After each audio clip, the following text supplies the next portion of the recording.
ओम शांति 3 मे 2025 प्रातः मुरली बाबा कहउछंती मीठे बच्चे तुमे माने निजको राज्य तिलक देवार योग्य कर। जेते पाठ पढ़िब श्रीमतरे चलिब तेबे राज्य तिलक मिली जिव। तुमे माने निजको राज्य तिलक देवार योग्य कर। जेते पाठ पढ़िब श्रीमतरे चलिब तेबे राज्य तिलक मिली जिव। प्रश्न केउ स्मृति रे रहिले निजर रावण स्वभावर स्मृति विस्मृति होइछिब। केउ स्मृति रे रहिले निजर रावण स्वभावर स्मृति विस्मृति होइछिब। उत्तर सर्वदा स्मृति रहु कि आमे स्त्री पुरुष नुहु, आमे आत्मा, आमे बड़ बाबा अर्थात शिव बाबा ठारू छोट बाबा अर्थात ब्रह्मा बाबा द्वारा संपत्ति नेउछु। एही स्मृति रावण स्वभावर स्मृति को भुलाई देव। जेतेबेले स्मृति आसीब जे आमे समस्ते गोटिए बापांकर संतान सेतेबेले रावण स्वभावर स्मृति समाप्त होइछिब। एहा मध्य पवित्र रहिबार बहुत भल उपाय अटे, किंतु एथिरे बहुत परिश्रम करबाकु हेब। गीत तुम्हें पाके हमने। ओम शांति। आत्मिक पिता बसी आत्मिक संतान मानकु बुझाउछंती। देख मनुष्य माने समस्ते तिलक भ्रुकुटी रे लगाई थांती।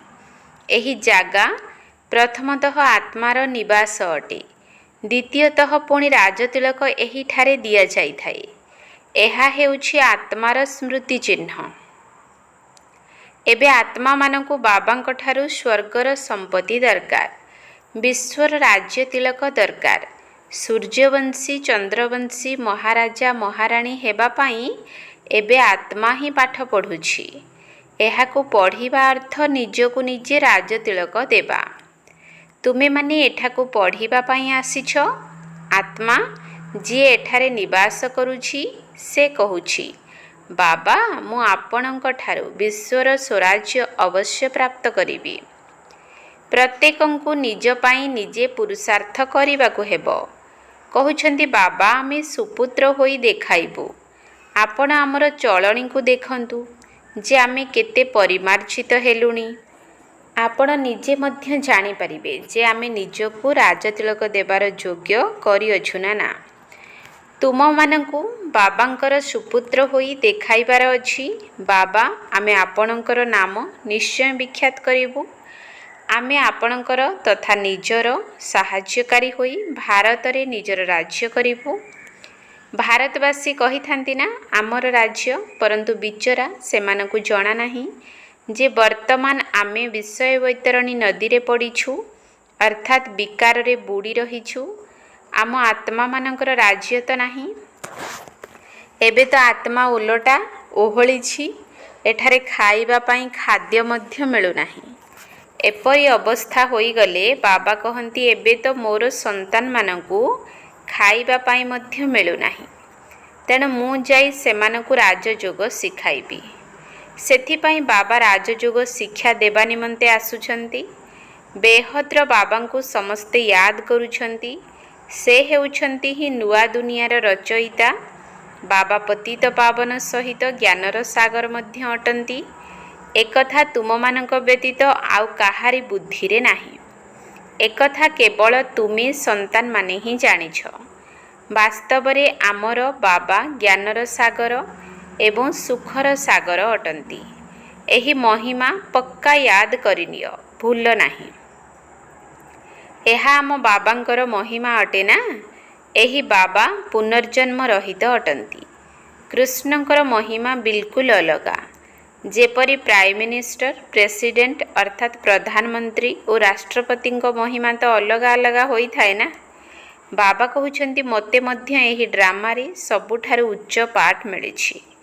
ड्रामा रे अभिनेता माने जानिबा दरकार जे एहा अविनाशी ड्रामा। एहार आयु केते वर्ष अटे जदि ए कथा जानि न थांती तेबे सेमानकु ज्ञानहीन बोली कुहाजिब। किंतु एक कथा केही बुझु ही नाहंती। ଏବେ ବାବା ଆସି ପ୍ରଭେଦ ବତାଉଛନ୍ତି ଯେ ମନୁଷ୍ୟ କ'ଣରୁ କ'ଣ ହୋଇଯାଉଛି। ଏବେ ତୁମେମାନେ ବୁଝିପାରୁଛ। ମନୁଷ୍ୟମାନଙ୍କୁ ବିଲକୁଲ ଜଣା ନାହିଁ ଯେ 84 ଜନ୍ମ କିପରି ନିଆଯାଏ। ଭାରତ କେତେ ଶ୍ରେଷ୍ଠ ଥିଲା ତାହାର ଚିତ୍ର ଅଛି ନା। ସୋମନାଥ ମନ୍ଦିରରୁ କେତେ ଧନ ଲୁଟି କରି ନେଇଗଲେ। ଭାରତରେ କେତେ ଧନ ଥିଲା। ଏବେ ତୁମେ ସନ୍ତାନମାନେ ଏଠାକୁ ଅବିନାଶୀ ବାବାଙ୍କ ସହିତ ମିଶିବା ପାଇଁ ଆସିଛ। ପିଲାମାନେ ଜାଣିଛନ୍ତି ବାବାଙ୍କଠାରୁ ରାଜତିଳକ ଶ୍ରୀମତ ମାଧ୍ୟମରେ ନେବା ପାଇଁ ଆସିଛୁ। ବାବା କହୁଛନ୍ତି ସେଥିପାଇଁ ପବିତ୍ର ନିଶ୍ଚୟ ହେବାକୁ ପଡ଼ିବ। ଜନ୍ମ ଜନ୍ମାନ୍ତର ବିଷୟ ବୈତରଣୀ ନଦୀରେ ବୁଡ଼ି ବୁଡ଼ି ରହି ଥକି ଯାଇନାହଁ। କହୁଛନ୍ତି ମଧ୍ୟ ଆମେ ହେଉଛୁ ପାପୀ, ଆମେ ନିର୍ଗୁଣ, ଆମ ପାଖରେ କୌଣସି ଗୁଣ ନାହିଁ। ତେବେ ନିଶ୍ଚିତ କେବେ ଗୁଣ ଥିଲା ଯାହା ଏବେ ନାହିଁ। ଏବେ ତୁମେମାନେ ବୁଝିଗଲଣି ଆମେ ବିଶ୍ୱର ମାଲିକ ସର୍ବଗୁଣ ସମ୍ପନ୍ନ ଥିଲୁ। ଏବେ ଆମ ପାଖରେ କୌଣସି ଗୁଣ ନାହିଁ। ଏକଥା ମଧ୍ୟ ବାବା ବୁଝାଉଛନ୍ତି। ପିଲାମାନଙ୍କର ରଚୟିତା ହେଉଛନ୍ତି ହିଁ ବାବା। ତେଣୁ ବାବା ହିଁ ସମସ୍ତ ସନ୍ତାନମାନଙ୍କ ପ୍ରତି ଦୟା କରୁଛନ୍ତି। ବାବା କହୁଛନ୍ତି ମୋର ମଧ୍ୟ ଡ୍ରାମାରେ ଏହି ପାର୍ଟ ରହିଛି। ପିଲାମାନେ କେତେ ତମପ୍ରଧାନ ହୋଇଯାଇଛନ୍ତି। ମିଛ, ପାପ, ଝଗଡ଼ା କ'ଣ କ'ଣ ସବୁ କରୁଛନ୍ତି। ଭାରତର ସମସ୍ତ ସନ୍ତାନମାନେ ଭୁଲି ଯାଇଛନ୍ତି ଯେ ଆମେ ଏକଦା ବିଶ୍ୱର ମାଲିକ ଦୁଇ ମୁକୁଟଧାରୀ ଥିଲେ। ବାବା ପିଲାମାନଙ୍କୁ ଏସବୁ ମନେ ପକାଇ ଦେଉଛନ୍ତି। ତୁମେମାନେ ବିଶ୍ୱର ମାଲିକ ଥିଲ, ପୁଣି ତୁମେ 84 ଜନ୍ମ ନେଇ ଆସିଛ। ତୁମେମାନେ ନିଜର 84 ଜନ୍ମକୁ ଭୁଲି ଯାଇଛ। ଆଶ୍ଚର୍ଯ୍ୟର କଥା ଯେ 84 ଜନ୍ମ ବଦଳରେ 84 ଲକ୍ଷ ଜନ୍ମ ନେଉଛନ୍ତି ବୋଲି କହି ପୁଣି କଳ୍ପର ଆୟୁ ମଧ୍ୟ 1,00,000 ବର୍ଷ ବୋଲି କହିଦେଉଛନ୍ତି। ସମସ୍ତେ ଘୋର ଅନ୍ଧକାରରେ ଅଛନ୍ତି ନା। କେତେ ମିଛ କଥା। ଭାରତ ହିଁ ସତ୍ୟଖଣ୍ଡ ଥିଲା, ପୁଣି ମିଛ ଖଣ୍ଡ ମଧ୍ୟ ହୋଇଯାଇଛି। ମିଛ ଖଣ୍ଡ ଏବଂ ସତ୍ୟଖଣ୍ଡ କିଏ କରାଇଲା ଏକଥା ମଧ୍ୟ କାହାକୁ ଜଣା ନାହିଁ। ରାବଣକୁ ତ ବିଲକୁଲ କେହି ଜାଣିନାହାନ୍ତି। ଭକ୍ତମାନେ ରାବଣକୁ ଜଳାଇଥାନ୍ତି। କୌଣସି ଧାର୍ମିକ ଲୋକ ହୋଇଥିଲେ ତୁମେମାନେ ତାଙ୍କୁ କୁହ ଯେ ମନୁଷ୍ୟମାନେ ଏସବୁ କ'ଣ କ'ଣ କରୁଛନ୍ତି। ସତ୍ୟଯୁଗ ଯାହାକୁ ସ୍ୱର୍ଗ, ହେଭେନ୍, ପାରାଡାଇଜ୍ କହୁଛ, ସେଠାରେ ଶୈତାନ ରାବଣ କେଉଁଠାରୁ ଆସିଲା? ନର୍କର ମନୁଷ୍ୟ ସେଠାରେ କିପରି ରହିପାରିବେ? ତେବେ ବୁଝିପାରିବେ ବାସ୍ତବରେ ଏହା ହେଉଛି ଭୁଲ। ତୁମେମାନେ ରାମରାଜ୍ୟ ବିଷୟରେ ଚିତ୍ର ମାଧ୍ୟମରେ ବୁଝାଇ ପାରିବ। ଏଠାରେ ରାବଣ କୁଆଡ଼ୁ ଆସିଲା? ତୁମେମାନେ ବୁଝାଉଛ ମଧ୍ୟ କିନ୍ତୁ ବୁଝିପାରୁନାହାନ୍ତି। କେହି ବିରଳ ବାହାରୁଛନ୍ତି। ତୁମର ସଂଖ୍ୟା କେତେ କମ୍।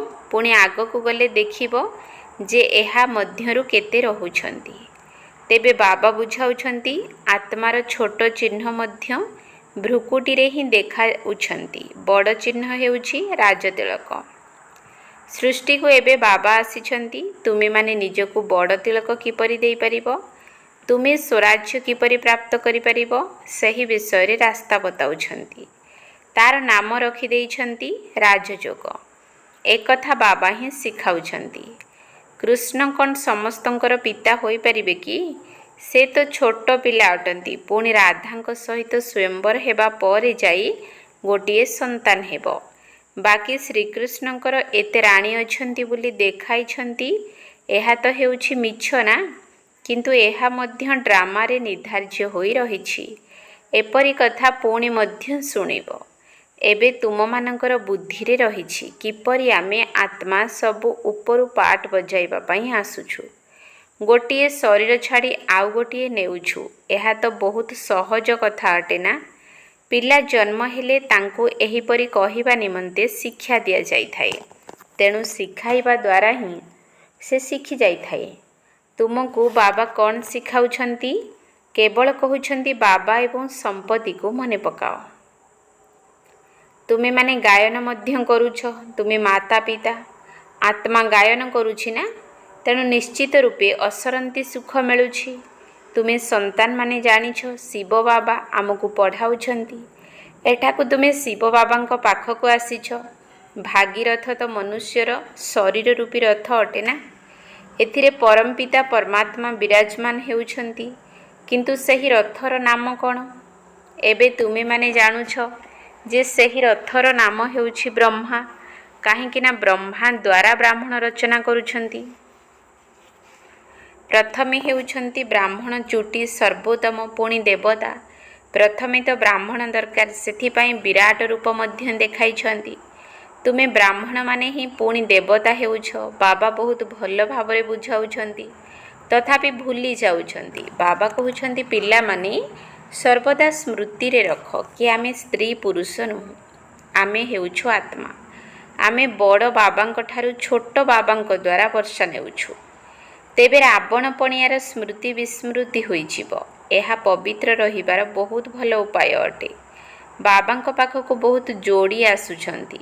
ଉଭୟ କହୁଛନ୍ତି ବାବା, ଯେବେ କି ସ୍ମୃତି ଆସୁଛି ଯେ ଆମେ ଏକ ବାବାଙ୍କର ସନ୍ତାନ, ତେବେ ପୁଣି ରାବଣ ପଣିଆର ସ୍ମୃତି ବିସ୍ମୃତି ହୋଇଯିବା ଦରକାର। ଏଥିରେ ହିଁ ପରିଶ୍ରମ ଆବଶ୍ୟକ। ମେହନତ ବିନା ତ କିଛି ହୋଇପାରିବ ନାହିଁ। ଆମେ ଯେଉଁ ବାବାଙ୍କର ହୋଇଛୁ ତାଙ୍କୁ ହିଁ ୟାଦ କରୁଛୁ। ବାବା ମଧ୍ୟ କହୁଛନ୍ତି ମୋତେ ୟାଦ କଲେ ଆତ୍ମାର ବିକର୍ମ ବିନାଶ ହେବ। 84 ଜନ୍ମର କାହାଣୀ ମଧ୍ୟ ବିଲକୁଲ ସହଜ। ବାକି ବାବାଙ୍କୁ ୟାଦ କରିବା ପାଇଁ ମେହନତ କରିବାକୁ ପଡ଼ିବ। ବାବା କହୁଛନ୍ତି ଅତି କମରେ ପୁରୁଷାର୍ଥ କରି 8 ଘଣ୍ଟା ତ ୟାଦ କର। ଘଡ଼ିଏ ଅଧ ଘଡ଼ିଏ ଏହିପରି କଲେ 8 ଘଣ୍ଟା ହୋଇଯିବ। କ୍ଲାସକୁ ଆସିଲେ ସ୍ମୃତି ଆସିବ। ବାବା ଆମକୁ ଏହା ପଢ଼ାଉଛନ୍ତି। ଏବେ ତୁମେମାନେ ବାବାଙ୍କ ସମ୍ମୁଖରେ ଅଛ ନା। ବାବା ବଚ୍ଚେ ବଚ୍ଚେ ବୋଲି କହି ବୁଝାଇଥାନ୍ତି, ଆଉ ତୁମେ ସନ୍ତାନମାନେ ଶୁଣୁଛ। ବାବା କହୁଛନ୍ତି ହିୟର ନୋ ଇଭିଲ୍। ଏହା ମଧ୍ୟ ବର୍ତ୍ତମାନର ହିଁ କଥା। ଏବେ ତୁମେ ସନ୍ତାନମାନେ ଜାଣୁଛ ଆମେ ଜ୍ଞାନର ସାଗର ବାବାଙ୍କ ସମ୍ମୁଖକୁ ଆସିଛୁ। ଜ୍ଞାନର ସାଗର ବାବା ତୁମକୁ ସାରା ସୃଷ୍ଟିର ଜ୍ଞାନ ଶୁଣାଉଛନ୍ତି। ପୁଣି କେହି ଜ୍ଞାନକୁ ଧାରଣ କରନ୍ତୁ ବା ନ କରନ୍ତୁ, ତାହା ତାଙ୍କ ଉପରେ ନିର୍ଭର କରୁଛି। ବାବା ଆସି ଏବେ ଆମକୁ ଜ୍ଞାନ ଦେଉଛନ୍ତି। ଆମେ ଏବେ ରାଜଯୋଗ ଶିଖୁଛୁ। ପୁଣି ସତ୍ୟ ଯୁଗରେ କୌଣସି ଶାସ୍ତ୍ର ଆଦି ଭକ୍ତିର ଅଂଶ ରହିବ ନାହିଁ। ଭକ୍ତି ମାର୍ଗରେ ମଧ୍ୟ ଜ୍ଞାନ ରିଞ୍ଚକ ମାତ୍ର ନାହିଁ। ଜ୍ଞାନ ମାର୍ଗରେ ପୁଣି ଭକ୍ତି ରିଞ୍ଚକ ମାତ୍ର ନାହିଁ। ଜ୍ଞାନର ସାଗର ଆସିଲେ ହିଁ ଜ୍ଞାନ ଶୁଣାଇବେ। ତାଙ୍କର ଜ୍ଞାନ ହିଁ ସଦ୍ଗତି ପାଇଁ ଉଦ୍ଦିଷ୍ଟ। ସଦ୍ଗତି ଦାତା ହେଉଛନ୍ତି ଏକ, ଯାହାଙ୍କୁ ହିଁ ଭଗବାନ କୁହାଯାଇଥାଏ। ସମସ୍ତେ ଏକ ପତିତ ପାବନକୁ ଡାକୁଛନ୍ତି, ପୁଣି ଅନ୍ୟ କେହି କିପରି ଭଗବାନ ହୋଇପାରିବେ? ଏବେ ବାବାଙ୍କ ଦ୍ୱାରା ତୁମେ ସନ୍ତାନମାନେ ସତ୍ୟ କଥା ଶୁଣୁଛ। ବାବା ଶୁଣାଇଛନ୍ତି ପିଲାମାନେ, ମୁଁ ତୁମକୁ କେତେ ସାହୁକାର କରାଇ ଯାଇଥିଲି। 5000 ବର୍ଷର କଥା। ତୁମେମାନେ 2 ମୁକୁଟଧାରୀ ଥିଲ। ପବିତ୍ରତାର ମଧ୍ୟ ମୁକୁଟ ଥିଲା। ପୁଣି ରାବଣ ରାଜ୍ୟ ହେବାରୁ ତୁମେମାନେ ଏବେ ପୂଜାରୀ ହୋଇଯାଉଛ। ଏବେ ବାବା ପଢ଼ାଇବାକୁ ଆସିଛନ୍ତି, ତେଣୁ ତାଙ୍କର ଶ୍ରୀମତରେ ଚାଲିବାକୁ ହେବ। ଅନ୍ୟମାନଙ୍କୁ ମଧ୍ୟ ବୁଝାଇବାକୁ ହେବ। ବାବା କହୁଛନ୍ତି ମୋତେ ଏହି ଶରୀର ଲୋନ୍ ନେବାକୁ ପଡ଼ିଥାଏ। ବ୍ରହ୍ମା ବାବା କହୁଛନ୍ତି ସବୁ ମହିମା ସେହି ଜଣଙ୍କର, ମୁଁ ତ କେବଳ ତାଙ୍କର ରଥ ଅଟେ। ଶିବଙ୍କର ବାହନ ବଳଦ ନୁହେଁ। ସବୁ ତ୍ୟାଗ ତୁମର। ବାବା ତୁମମାନଙ୍କୁ ଶୁଣାଉଛନ୍ତି, ମୁଁ ମଝିରେ ଶୁଣି ନେଉଛି। ଏକା ମୋତେ କିପରି ଶୁଣାଇବେ? ଶିବ ବାବା କହୁଛନ୍ତି ଇଏ ବ୍ରହ୍ମା ମଧ୍ୟ ପୁରୁଷାର୍ଥୀ ଛାତ୍ର, ତୁମେ ମଧ୍ୟ ଛାତ୍ର ଅଟ। ଇଏ ମଧ୍ୟ ପଢ଼ୁଛନ୍ତି, ବାବାଙ୍କ ୟାଦରେ ରହୁଛନ୍ତି। କେତେ ଖୁସିରେ ରହୁଛନ୍ତି। ଲକ୍ଷ୍ମୀ ନାରାୟଣଙ୍କୁ ଦେଖ, ସମସ୍ତେ ଖୁସି ହୋଇଥାନ୍ତି ଯେ ଆମେ ମଧ୍ୟ ଏହିପରି ହେବୁ। ତୁମେ ଏଠାକୁ ଆସିଛ ସ୍ୱର୍ଗର ରାଜକୁମାର କୁମାରୀ ହେବା ପାଇଁ। ଏହା ରାଜଯୋଗ ଅଟେ ନା। ଏଥିରେ ଲକ୍ଷ୍ୟ ଓ ଉଦ୍ଦେଶ୍ୟ ମଧ୍ୟ ରହିଛି। ତୁମମାନଙ୍କୁ ପଢ଼ାଇବା ପାଇଁ ଶିକ୍ଷକ ମଧ୍ୟ ବସିଛନ୍ତି। ପୁଣି ତୁମ ମଧ୍ୟରେ ସେତିକି ଖୁସି କାହିଁକି ରହୁନାହିଁ? ଆନ୍ତରିକ ଖୁସି ବହୁତ ରହିବା ଉଚିତ। ବାବାଙ୍କ ଠାରୁ ଆମେ କଳ୍ପ କଳ୍ପ ବର୍ଷା ନେଉଛୁ। ଏଠାକୁ ଜ୍ଞାନର ସାଗରଙ୍କ ପାଖକୁ ଆସିଛୁ। ନଦୀ ପାଣିର କୌଣସି କଥା ନୁହେଁ। ଏହା ତ ବାବା ସମ୍ମୁଖରେ ବୁଝାଉଛନ୍ତି। ତୁମେ ମଧ୍ୟ ଦେବତା ହେବା ପାଇଁ ପାଠ ପଢ଼ୁଛ। ପିଲାମାନେ ବହୁତ ଖୁସି ହେବା ଉଚିତ। ଏବେ ଆମେ ନିଜର ଘରକୁ ଯାଉଛୁ। ଏବେ ଯିଏ ଯେତେ ପଢ଼ିବ ସେତେ ଉଚ୍ଚ ପଦ ପାଇବ। ପ୍ରତ୍ୟେକଙ୍କୁ ନିଜର ପୁରୁଷାର୍ଥ କରିବାକୁ ହେବ। ହତୋତ୍ସାହ ହୁଅ ନାହିଁ। ଏହା ବହୁତ ବଡ଼ ଲଟେରୀ ଅଟେ। ସବୁ ବୁଝି ମଧ୍ୟ ଆଶ୍ଚର୍ଯ୍ୟଜନକ ଭାବେ ପଳାଇ ଯାଇ ପାଠପଢ଼ା ଛାଡ଼ି ଦେଉଛନ୍ତି। ମାୟା କେତେ ଶକ୍ତିଶାଳୀ! ଆଚ୍ଛା, ମିଠା ମିଠା ଶିକିଲଧି ସନ୍ତାନମାନଙ୍କ ପ୍ରତି ମାତା ପିତା ବାପଦାଦାଙ୍କର ମଧୁର ସ୍ନେହ ସମ୍ପନ୍ନ ଶୁଭେଚ୍ଛା ଏବଂ ସୁପ୍ରଭାତ। ଆତ୍ମିକ ପିତାଙ୍କର ଆତ୍ମିକ ସନ୍ତାନମାନଙ୍କୁ ନମସ୍ତେ। ଆତ୍ମିକ ସନ୍ତାନମାନଙ୍କର ଆତ୍ମିକ ବାପଦାଦାଙ୍କୁ ନମସ୍ତେ ନମସ୍ତେ ନମସ୍ତେ। ସୁପ୍ରଭାତ। ଧାରଣା ପାଇଁ ମୁଖ୍ୟ ସାର। 1 ନମ୍ବର ପଏଣ୍ଟ, ନିଜକୁ ରାଜତିଳକ ଦେବାର ଯୋଗ୍ୟ କରିବାକୁ ହେବ। ସୁପୁତ୍ର ହୋଇ ପ୍ରମାଣ ଦେବାକୁ ପଡ଼ିବ। ନିଜର ଚାଲିଚଳଣିକୁ ବହୁତ ରାଜକୀୟ ରଖିବାକୁ ହେବ। ବାବାଙ୍କର ସମ୍ପୂର୍ଣ୍ଣ ସହଯୋଗୀ ହେବାକୁ ପଡ଼ିବ। ନିଜକୁ ରାଜତିଳକ ଦେବାର ଯୋଗ୍ୟ କରିବାକୁ ହେବ। ସୁପୁତ୍ର ହୋଇ ପ୍ରମାଣ ଦେବାକୁ ପଡ଼ିବ। ନିଜର ଚାଲିଚଳଣିକୁ ବହୁତ ରାଜକୀୟ ରଖିବାକୁ ହେବ। ବାବାଙ୍କର ସମ୍ପୂର୍ଣ୍ଣ ସହଯୋଗୀ ହେବାକୁ ପଡ଼ିବ। 2 ନମ୍ବର ପଏଣ୍ଟ, ଆମେ ସମସ୍ତେ ବିଦ୍ୟାର୍ଥୀ। ଭଗବାନ ଆମକୁ ପାଠ ପଢ଼ାଉଛନ୍ତି। ଏହି ଖୁସିରେ ରହି ପାଠ ପଢ଼ିବାକୁ ହେବ। ପୁରୁଷାର୍ଥରେ କେବେ ହେଲେ ହତୋତ୍ସାହ ହେବା ଉଚିତ ନୁହେଁ। ଆମେ ସମସ୍ତେ ବିଦ୍ୟାର୍ଥୀ। ଭଗବାନ ଆମକୁ ପାଠ ପଢ଼ାଉଛନ୍ତି। ଏହି ଖୁସିରେ ରହି ପାଠ ପଢ଼ିବାକୁ ହେବ। ପୁରୁଷାର୍ଥରେ କେବେ ହେଲେ ହତୋତ୍ସାହ ହେବା ଉଚିତ ନୁହେଁ। ବରଦାନ, ନିଜର ଅଧିକାରର ସ୍ମୃତି ଦ୍ୱାରା ତ୍ରିମୂର୍ତ୍ତି ରଚନାକୁ ସହଯୋଗୀ କରୁଥିବା ମାଷ୍ଟର ରଚୟିତା ହୁଅ। ନିଜର ଅଧିକାରର ସ୍ମୃତି ଦ୍ୱାରା ତ୍ରିମୂର୍ତ୍ତି ରଚନାକୁ ସହଯୋଗୀ କରୁଥିବା ମାଷ୍ଟର ରଚୟିତା ହୁଅ। ମନ, ବୁଦ୍ଧି, ସଂସ୍କାର ରୂପୀ ତ୍ରିମୂର୍ତ୍ତି ଶକ୍ତିଗୁଡ଼ିକ ତୁମ ମାଷ୍ଟର ରଚୟିତାମାନଙ୍କର ରଚନା ଅଟନ୍ତି। ଏମାନଙ୍କୁ ନିଜର ଅଧିକାରର ଶକ୍ତି ଦ୍ୱାରା ସହଯୋଗୀ କର। ଯେପରି ରାଜା ନିଜେ କିଛି କାର୍ଯ୍ୟ କରେ ନାହିଁ, କରାଇଥାଏ। କର୍ମ କରିବା ବାଲା ରାଜ୍ୟ କାରୋବାରୀ ବା ରାଜ କର୍ମଚାରୀ ଅଲଗା ଥାନ୍ତି। ସେହିପରି ଆତ୍ମା ମଧ୍ୟ କରାଇବା ବାଲା ଅଟେ। କର୍ମକର୍ତ୍ତା ହେଲେ ଏହି ତିନୋଟି ଶକ୍ତି। ତେଣୁ ମାଷ୍ଟର ରଚୟିତାର ବରଦାନକୁ ସ୍ମୃତିରେ ରଖି ତ୍ରିମୂର୍ତ୍ତି ଶକ୍ତିଗୁଡ଼ିକୁ ଏବଂ ସାକାର କର୍ମେନ୍ଦ୍ରିୟଗୁଡ଼ିକୁ ସଠିକ ରାସ୍ତାରେ ଚଲାଅ। ସ୍ଲୋଗାନ, ଅବ୍ୟକ୍ତ ପାଳନାର ବରଦାନର ଅଧିକାର ନେବା ପାଇଁ ସ୍ପଷ୍ଟବାଦୀ ହୁଅ। ଅବ୍ୟକ୍ତ ପାଳନାର ବରଦାନର ଅଧିକାର ନେବା ପାଇଁ ସ୍ପଷ୍ଟବାଦୀ ହୁଅ। ଅବ୍ୟକ୍ତ ଇଶାରା, ଆତ୍ମିକ ରାଜକୀୟତା ସହିତ ପବିତ୍ରତାର ବ୍ୟକ୍ତିତ୍ୱକୁ ଧାରଣ କର। ପବିତ୍ରତା କେବଳ ବ୍ରହ୍ମଚର୍ଯ୍ୟ ନୁହେଁ, ତାହା ତ ମୂଳଦୁଆ। କିନ୍ତୁ ତା ସହିତ ଆଉ 4ଟି ଧାରଣା ମଧ୍ୟ ରହିଛି। କ୍ରୋଧ ସହିତ ଅନ୍ୟ ସମସ୍ତ ମହାଭୂତ ରୂପୀ ସାଥୀମାନଙ୍କର ମଧ୍ୟ ତ୍ୟାଗ। ତା ସହିତ ସେମାନଙ୍କର ଯେଉଁ ସବୁ ଛୋଟ ଛୋଟ ପିଲାଛୁଆ ଅଛନ୍ତି ବା ଅଂଶବଂଶ ରହିଛନ୍ତି, ସେମାନଙ୍କୁ ମଧ୍ୟ ତ୍ୟାଗ କର। ତେବେ କୁହାଯିବ ପବିତ୍ରତା ରୂପୀ ଆତ୍ମିକ ରାଜକୀୟତାକୁ ଧାରଣ କରିଛ। ଓମ୍ ଶାନ୍ତି।